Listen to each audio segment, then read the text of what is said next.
بسم اللہ الرحمن الرحیم یوٹیوب چینل دینی معلومات کے ناظرین کرام، آج کی اس ویڈیو میں رمضان المبارک کے اندر ایک عظیم معرکہ جو پیش آیا جسے غزوہ بدر کہا جاتا ہے، ہم اس عظیم معرکے کے حوالے سے جانیں گے کہ اسے غزوہ بدر کیوں کہا جاتا ہے، غزوہ بدر کب پیش آیا، اس کے پیش آنے کے اسباب کیا تھے، اور اس عظیم معرکے میں مسلمان اور کفار کے لشکروں کا کیا عالم تھا،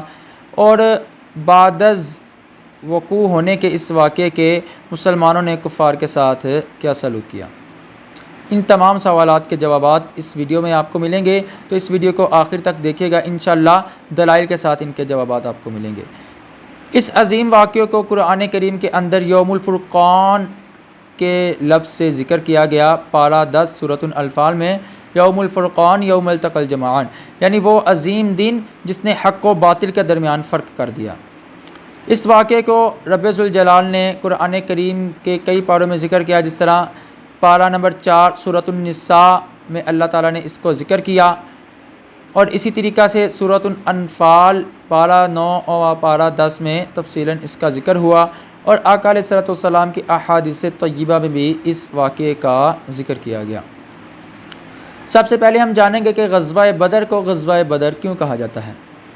جمہور علماء کے نزدیک غزوہ کی تعریف یہ ہے کہ وہ معرکہ جس میں آقا علیہ الصلوۃ والسلام نے بنفس نفیس خود شرکت کی ہو، اس عظیم معرکے کو، اس جنگ کو غزوہ کہا جاتا ہے۔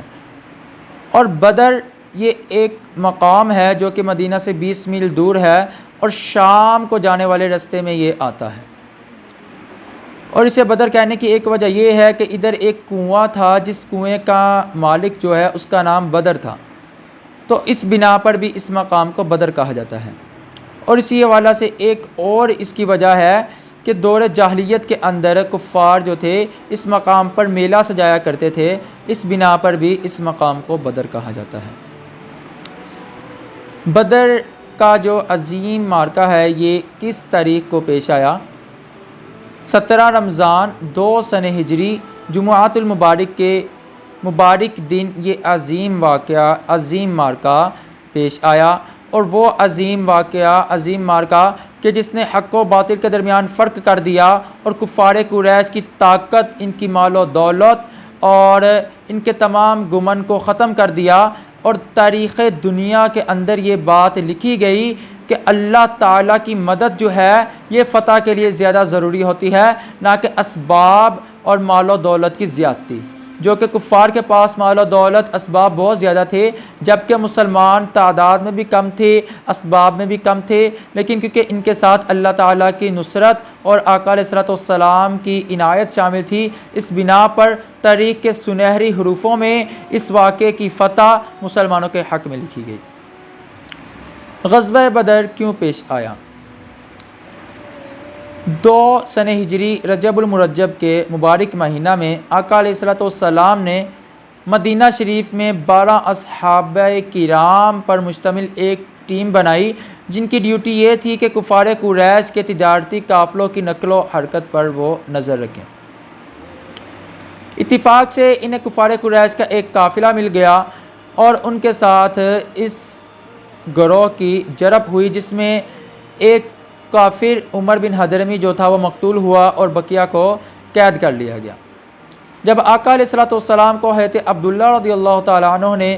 اس معاملہ کی خبر دی، تو آقا علیہ الصلوۃ والسلام نے اسے ناپسند کیا، اور کریم آقا علیہ الصلوۃ والسلام نے ان قیدیوں کو بھی رہا کرنے کا حکم دیا، اور اس کا قصاص ادا کرنے کا بھی حکم دیا۔ لیکن ادھر کفار قریش جو تھے انہوں نے یہ ارادہ کر لیا کہ ہم اس کا انتقام لیں گے اور مسلمانوں کو صفائے ہستی سے مٹا دیں گے۔ بخاری اور مسلم کی احادیث میں یہ باتیں موجود ہیں۔ اور عمر بن حضرمی کے جو گھر والے تھے انہوں نے بھی اس بات کا ارادہ کیا کہ ہم ضرور اس کا بدلہ لیں گے، اور ہم مسلمانوں کو صفائے ہستی سے ختم کر دیں گے۔ کفار قریش نے اس انتقام کے اندر ایک اسپیشل قافلہ تیار کیا، جسے تجارتی طور پہ وہ شام بھیجنا چاہتے تھے، اور اس جو قافلہ تھا اس تجارت کے اندر کافروں کی تمام عورتوں نے اپنے سونے تک دے دیے تاکہ اچھے طریقے سے اس تجارتی قافلے سے پرافٹ حاصل ہو، اور اس تمام پرافٹ کو، تمام فائدے کو ہم مسلمانوں کے خلاف جنگ کے اندر استعمال کر سکیں، اور ان کا یہ ارادہ تھا کہ اب مسلمانوں کو صفحہ ہستی سے مٹا دیا جائے۔ چنانچہ ابو سفیان کو اس قافلے کا سردار مقرر کیا گیا۔ ابو سفیان اپنے اس تجارتی قافلے کو لے کر شام روانہ ہو گیا۔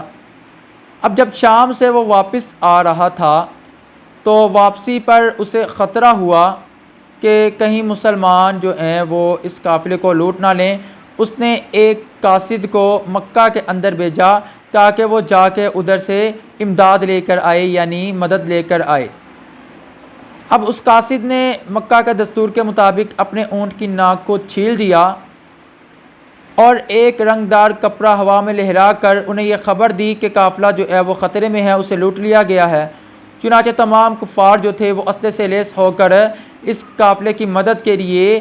روانہ ہو گئے۔ رستے میں انہیں اس بات کی خبر ملی کہ قافلہ خیر و عافیت واپس آ رہا ہے، لیکن انہوں نے اس بات کا عزم کر لیا کہ اب مسلمانوں کو جنگ کر کے صفحہ ہستی سے مٹا دیں گے، لیکن جس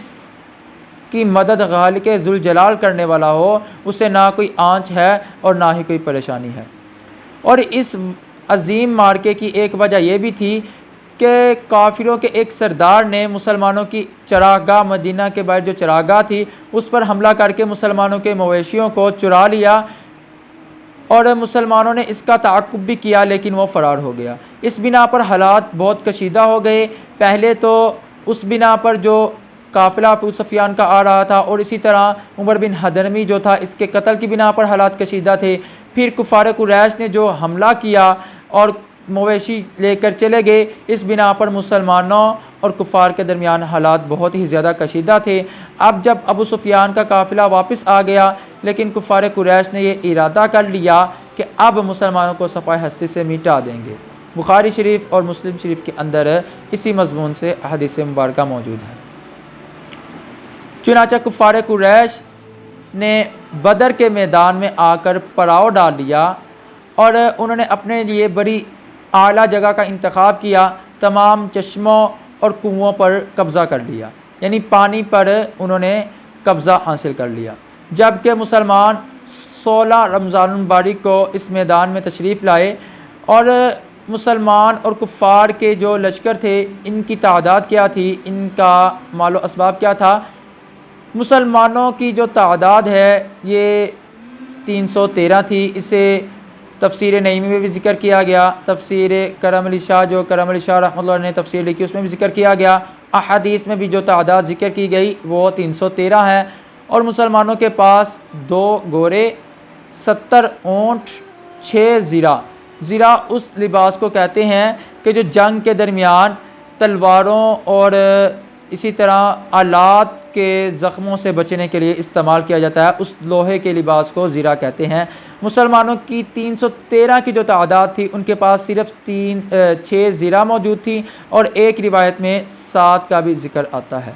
اور 313 مسلمانوں کے پاس صرف 8 تلواریں موجود تھیں۔ اللہ اکبر! تعداد بھی کم ہے اور اسباب بھی کم ہے، جبکہ ان کے مقابلے میں جو کفار کا لشکر تھا وہ 1000 جنگجو افراد پر مشتمل تھا۔ ان کے پاس 700 اونٹ، 300 گھوڑے اور کثیر تعداد میں تلواریں، نیزے، زرہ اور کھانے پینے کا مال موجود تھا، اور ان کے پاس پانی بھی وافر مقدار میں موجود تھا۔ اب ادھر مسلمانوں کے پاس ہر حوالے سے پریشانی کا سامنا تھا۔ اس کا ذکر خالق کائنات نے سورۃ النساء پارہ نمبر 4 میں کیا۔ بسم اللہ الرحمن الرحیم، وَلَقَدْ نَصَرَكُمُ اللَّهُ بِبَدْرٍ وَأَنْتُمْ أَذِلَّةٌ فَاتَّقُوا اللَّهَ لَعَلَّكُمْ تَشْكُرُونَ۔ تحقیق جب اللہ تعالیٰ نے تمہاری مدد کی میدان بدر کے اندر، اس حالت میں کہ تم مالی طور پہ بھی کمزور تھے اور تمہارے پاس اسباب بھی کم تھے، تعداد میں بھی تم کم تھے، اس بنا پر کہ تم اللہ تعالیٰ سے ڈرو اور اللہ تعالیٰ کا شکر ادا کرو۔ اور اگلا جو سلسلہ تھا کہ مسلمانوں کا جو مقام تھا، جس جگہ مسلمانوں نے پڑاؤ کیا، ادھر ریت کے ٹیلے موجود تھے، یعنی بہت زیادہ ریت تھی، جس کی بنا پر اونٹوں کے پاؤں جو تھے وہ اس کے اندر دھنستے جا رہے تھے، اور مسلمانوں کے پاس پانی بھی موجود نہ تھا، جبکہ اس بنا پر مسلمانوں کو وضو اور غسل میں بڑی پریشانی کا سامنا پیش آ رہا تھا۔ لیکن اللہ تعالیٰ کی رحمت، اللہ تعالیٰ کی فتح کیونکہ مسلمانوں کے ساتھ تھی، اللہ تعالیٰ نے اس کا ذکر کہ میں نے اس آزمائش سے کس طرح مسلمانوں کو نجات دی سورۃ الانفال پارہ 9 میں کیا۔ بسم اللہ الرحمن الرحیم، اذ یغشیکم النعاس امنۃ منہ وینزل علیکم من السماء ماء لیطہرکم بہ ویذہب عنکم رجز الشیطان، کہ اللہ تعالیٰ نے مسلمانوں پر موسلا دہار بارش نازل کی، ایسی بارش کے جس بنا پر وہ ریتلا میدان جو تھا وہ ایک بہت ہی پیارا میدان بن گیا، اور مسلمان جو کہ اس ریت کی وجہ سے پریشان ہو رہے تھے ان کے لیے بڑی ہی آسانی پیدا ہو گئی، اور مسلمانوں نے جگہ جگہ گرے بنا کر ان میں پانی کو محفوظ کر لیا، جس کی وجہ سے انہیں وضو اور غسل میں بھی آسانی پیدا ہو گئی۔ چونکہ اس سے پہلے شیطان مسلمانوں کے دل میں یہ وسوسے پیدا کر رہا تھا کہ بھی تم اللہ تعالیٰ کی طرف توجہ کیے ہو کہ خالق کائنات ہر چیز کا مالک ہے، تو اس صورتحال سے تو پتہ چلتا ہے کہ زیادہ بہتر وہ گروہ ہے جو بہتر مقام پہ موجود ہے اور ان کے پاس تمام پانی اور اسباب موجود ہیں۔ تو اس بنا پر اللہ تعالیٰ نے مسلمانوں پر یہ بارش نازل کی اور مسلمانوں پر اپنی رحمت کی، اور یہی اس آیت کا شان نزول ہے۔ اور اللہ تعالیٰ نے رات کو مسلمانوں پر ایک ایسی سکون والی نیند نازل کی کہ جس نیند کو حاصل کر کے مسلمان دن کو فریش ہو گئے اور ان کی تمام تھکن بھی دور ہو گئی، اور مسلمان حشاش بشاش ہو گئے۔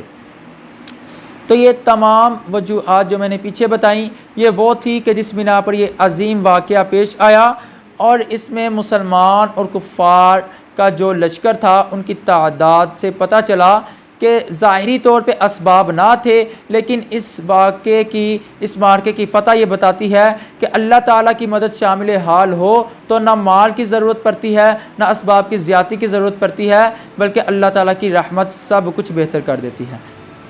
اب جب آقا علیہ الصلوۃ والسلام نے صبح مسلمان اور کافروں کے لشکر کو دیکھا تو خالق کائنات کی بارگاہ میں یہ دعا کی، جو کہ بخاری شریف میں موجود ہے اور مسلم شریف میں اور دیگر معتبر کتابوں میں موجود ہے۔ اے میرے مالک و مولا، تو اپنا وعدہ پورا کر، میں یہ مسلمانوں کا جو تھوڑا سا لشکر ہے اسے لے آیا ہوں، اگر آج یہ ہلاک ہو گئے تو اے میرے مالک و مولا زمین ارض پہ تیری عبادت ہرگز نہ کی جائے گی، تیری عبادت لا تعبد علی الارض، تیری عبادت نہ کی جائے گی۔ اور یہ وہ تاریخی کلمات ہیں جو صرف آقا علیہ الصلوۃ والسلام نے کہے، کیونکہ وہ نبی تھے اور یہ نبی کی ہی شان ہے ایسے الفاظ کہنا، وگرنہ ایسے الفاظ کہنا کسی عام شخص کے لیے ممکن نہیں۔ چنانچہ آقا علیہ الصلوۃ والسلام نے یہ کلمات کہے، اور اسی اثنا میں یہ خبر مشہور ہو گئی کہ کفار قریش کی مدد کے لیے مکہ سے سردار قریش جو ہے وہ ان کی مدد کے لیے عظیم لشکر لے کر آ رہا ہے۔ اس سے مسلمانوں کے درمیان تھوڑی سی پریشانی پیدا ہوئی، لیکن آقا علیہ الصلوۃ والسلام نے فرمایا، اللہ تعالیٰ نے آقا علیہ السلام کے اس قول کو پارہ نمبر 4 سورۃ النساء میں اسے نقل کیا۔ بسم اللہ الرحمن الرحیم، اذ تقول للمؤمنین الن یکفیکم ان یمدکم ربکم بثلاثۃ آلاف من الملائکۃ مصومین آلاف من الملائکۃ منزلین، کہ جب فرمایا کریم آقا علیہ الصلوۃ والسلام نے مؤمنین کے لیے، کیا تمہیں کافی نہیں ہے کہ اللہ تعالیٰ تمہاری مدد کے لیے 3000 فرشتوں کی مقرب جماعت نازل کرے، اور اگر تم صبر کرو اور تقوی اختیار کرو تو اس تعداد کو 5000 میں کنورٹ کر دے، یعنی 5000 مقرب فرشتوں کی جماعت اللہ تعالیٰ نازل کرے۔ تو اس سے یہ پتہ چلا کہ اللہ تعالیٰ نے اس عظیم واقعے کے اندر اپنے محبوب علیہ الصلوۃ والسلام کے صدقے میں 3 سے 5000 فرشتوں کی مقرب جماعت کو نازل کیا، اور اس سے اس عظیم معرکے کی اہمیت بھی پتہ چلتی ہے۔ چنانچہ علماء کرام کے اس حوالے سے کچھ اقوال ہیں۔ اکثر علماء کرام فرماتے ہیں کہ ان فرشتوں نے اس عظیم معرکے کے اندر شرکت کی، یعنی جنگ کی، اور بعض علماء کا یہ کہنا ہے اس کثرت کا ذکر کرنا اور فرشتوں کے نزول کا ذکر کرنا یہ مسلمانوں کے جذبوں کو بڑھانے اور ان کی طاقتوں کو بڑھانے کے لیے تھا۔ چنانچہ جب یہ عظیم واقعہ جو ہے، عظیم معرکہ شروع ہوا، اب کفار جو تھے ان کے اندر مسلمانوں کے رشتہ دار بھی موجود تھے، جس طرح کسی کا باپ، کسی صحابی کا بھائی، کسی صحابی کا کزن، لیکن صحابہ کرام کے دل میں صرف ایک ہی بات موجود تھی کہ جب حق و باطل کے درمیان فرق ہے تو فرق ایسا ہی ہے کہ جو بھی کافر ہے تو وہ دین کا دشمن ہے، اگرچہ وہ باپ ہے، بھائی ہے یا کوئی بھی ہے۔ اس کے اندر کئی مسلمان جو تھے ان کا آمنا سامنا اپنے رشتہ داروں سے ہوا، لیکن انہوں نے اپنے نسب کا بالکل لحاظ نہ کیا اور اسلام کی خاطر ان سے بڑی دلیری سے لڑے۔ اس عظیم معرکے کے اندر مسلمانوں کے 14 اصحابہ کرام جو تھے ان کی شہادت ہوئی، اور کفار جو تھے 70 کفار کو واصل جہنم کیا گیا اور 70 ہی گرفتار کیے گئے، بقیہ جو تھے وہ فرار ہو گئے۔ تو ابھی تک ہم نے یہ سنا کہ اس واقعے کے اندر کیا کیا ہوا۔ انشاءاللہ اس حوالے سے مزید جو انفارمیشن ہے وہ میں اگلی دوسری ویڈیو میں آپ کو دوں گا، تاکہ مزید ویڈیو لمبی نہ ہو جائے اور آپ کے لیے اس کو سمجھنا مشکل نہ ہو۔ تو میرے اس ویڈیو کو لائک ضرور کیجئے اور اس چینل کو سبسکرائب کر لیجئے اور گھنٹی کے بٹن کو ضرور پریس کر لیجئے، تاکہ جو آنے والی ویڈیو ہے جس میں اسی طرح کے واقعات کا ذکر ہوگا ان کا نوٹیفیکیشن سب سے پہلے آپ کو مل سکے۔ اللہ تعالی ہمارا حامی و ناصر ہو۔ السلام علیکم ورحمۃ اللہ وبرکاتہ۔